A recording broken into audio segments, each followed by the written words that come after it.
Comme à chaque jeudi, lorsque le Parlement siège, je retrouve donc notre panel de journalistes pour analyser les faits saillants de la semaine. Je retrouve donc Joël Denis Bellavance de la presse, Marie Vastel du Devoir et Daniel Leblanc du Globe and Mail. Bonsoir à vous trois.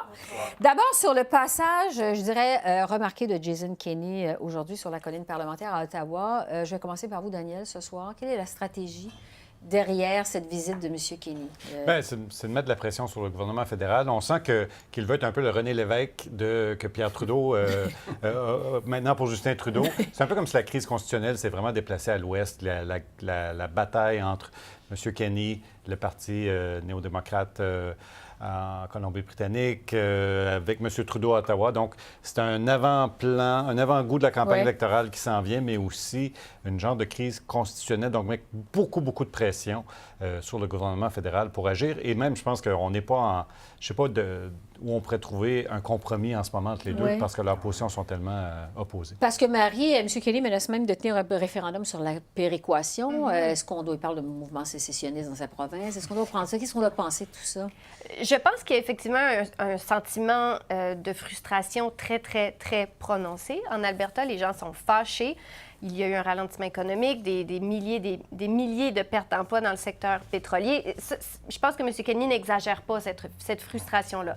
Ensuite, quand on parle d'un mouvement sécessionniste, quand on parle à des professeurs à Calgary sur le terrain, eux-mêmes vous disent: oui, les gens sont frustrés, mais on n'en est quand même pas à voter oui à un référendum. Il y a une volonté de faire valoir sa position, d'obtenir plus d'Ottawa. On sent qu'on est traité injustement, mais pas de là à claquer la porte. Je pense pas que ce soit très étonnant que M. Kenney poursuive cette stratégie-là, comme dit Daniel, parce que c'était sa stratégie en campagne électorale. C'est ces gens-là qui l'ont courtisé, les gens fâchés contre Ottawa, les gens qui se sentaient aliénés au sein de la Fédération.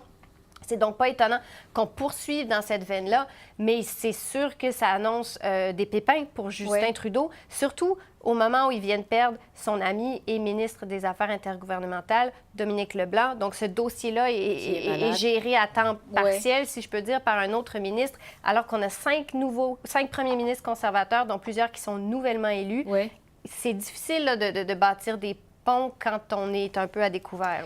Joël Denis, je me demandais si Jason Kenney est en train de se positionner comme futur chef du Parti conservateur sur la scène nationale en cas d'une défaite des troupes d'Andrew Scheer le 21 octobre. Il ne faut pas l'écarter, mais je vois déjà dans la stratégie de M. Kenney, par contre, celle déjà décrite par Léon Dion, le père de Stéphane Dion, le couteau sur la gorge, comment arracher des concessions à Ottawa. C'est un peu la tactique, je pense, que M. Kenney emploie en disant, évoquant que le mouvement sécessionniste de l'Alberta pourrait augmenter. C'est la première fois qu'un premier ministre de l'Alberta vient dire: j'ai un mouvement sécessionniste qui pourrait causer des dommages à l'unité canadienne. C'est une première dans l'histoire. Et aussi évoquer l'histoire du référendum. Donc, ça aussi, c'est une forme de couteau sur la gorge dont parlait abondamment l'ancien politologue Léon Dion, le père de Stéphane Dion, il faut le rappeler. Donc, assez intéressant comme stratégie. Il faut noter aussi que M. Kenney, même s'il est nouvellement élu en Alberta, c'est le premier ministre qui compte la plus longue expérience politique de tous les premiers ministres des provinces. Donc, ça fait de lui un joueur redoutable dans la Fédération canadienne. Je pense que M. Trudeau commence à en prendre une acte. une expérience fédérale, ce qu'on ne nie pas, même du côté des libéraux fédéraux. On reconnaît que c'est quelqu'un qui a été au gouvernement fédéral et qui sait comment ça marche. Et qui est jeune encore, il a 51 ans, est parfaitement bilingue, donc ça va être plus intéressant. Plus bilingue qu'Andrew Scheer. Oui, c'est ça. Ça va être intéressant de voir ça. Un mot rapide, Daniel, sur les inondations au Québec, en Ontario, au Nouveau-Brunswick, surtout au Québec. Est-ce que Ottawa gère bien cette crise? Bien, je pense que c'est surtout une crise à plus long terme. C'est là où le fédéral est plus impliqué. J'ai vu un estimé, on parle de 20 milliards de dollars que ça coûterait peut-être pour offrir 100 000 à toutes les maisons pour déplacer les gens.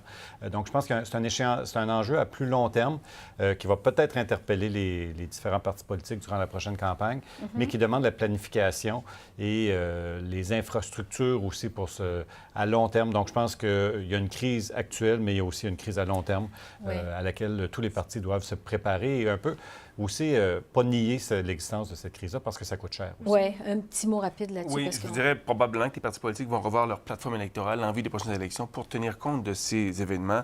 C'est la deuxième fois en 3 ans qu'il y a des inondations majeures. Donc, les partis devront ajuster le tir en tenant compte de ces événements. Qu'est-ce qu'on peut faire pour régler cette crise-là avant que ça soit trop grave? Les publicités des conservateurs, première salve, qui a été lancée cette semaine, c'est très négatif. Les attaques sont carrément personnelles contre M. Trudeau. Marie, les conservateurs s'adressent à qui à 6 mois des élections?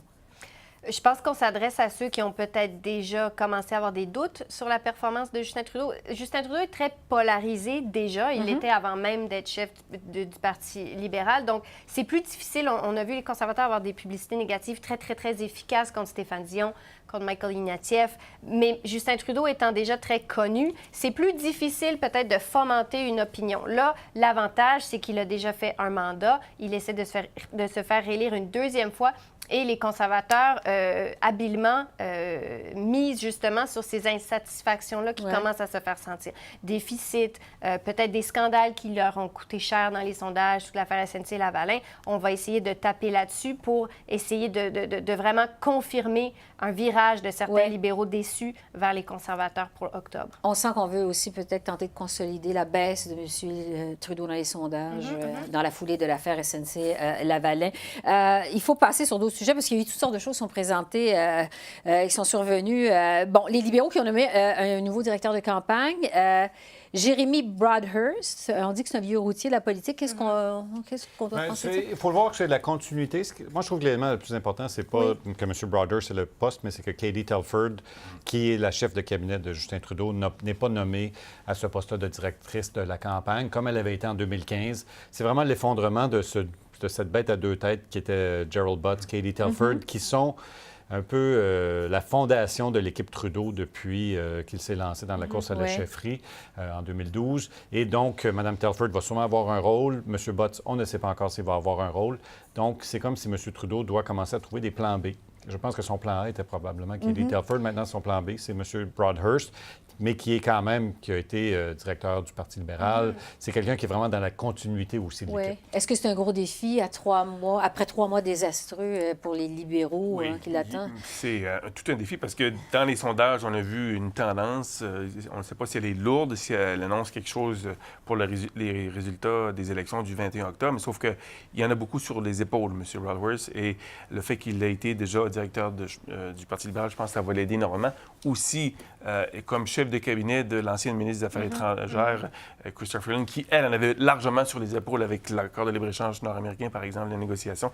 Donc, je pense qu'il y a des gros souliers à chausser, mais il ne part pas sans expérience quand même. Oui, mais justement, ça indique peut-être aussi un aveu qu'on a peut-être ignoré certaines personnes d'expérience quand le gouvernement est arrivé au pouvoir. On a voulu faire une espèce de nouveau visage du Parti libéral. Il y a plusieurs personnes qui étaient peut-être déçues d'avoir été laissées de côté, mais c'est peut-être aussi ce qui explique certaines des erreurs que les libéraux se sont infligées à eux-mêmes. Il y a eu beaucoup de problèmes de communication, de gestion de crise, et quand on manque de gens qui ont été au gouvernement, peut-être qu'il nous manque un peu cette expérience-là de savoir gérer les crises quand elles se présentent. Donc, peut-être qu'on sent une espèce de retour à peut-être faire appel à une espèce de apparatchik libéral. Là. Il me reste quelques secondes. Un mot sur le NPD, Pierre Nantel, qui devient le porte-parole des enjeux qui touchent les Québécois. Qu'est-ce qu'on doit comprendre de ça? Qui veut répondre quelques secondes là-dessus? Bien, que c'est un retour aux sources pour M. Nantel. Il s'est fait courtiser à la fois par son parti et par d'autres. Il a décidé de rester dans son parti. Il y avait des rumeurs qui s'en allaient au Bloc. Et voilà, j'ai entendu ces rumeurs-là. Donc, je pense que c'est peut-être le seul choix qui finalement restait à M. Nantel après avoir laissé aller une sorte de surenchère pour obtenir sa candidature. Joël Denis, Marie, Daniel, merci beaucoup. Merci.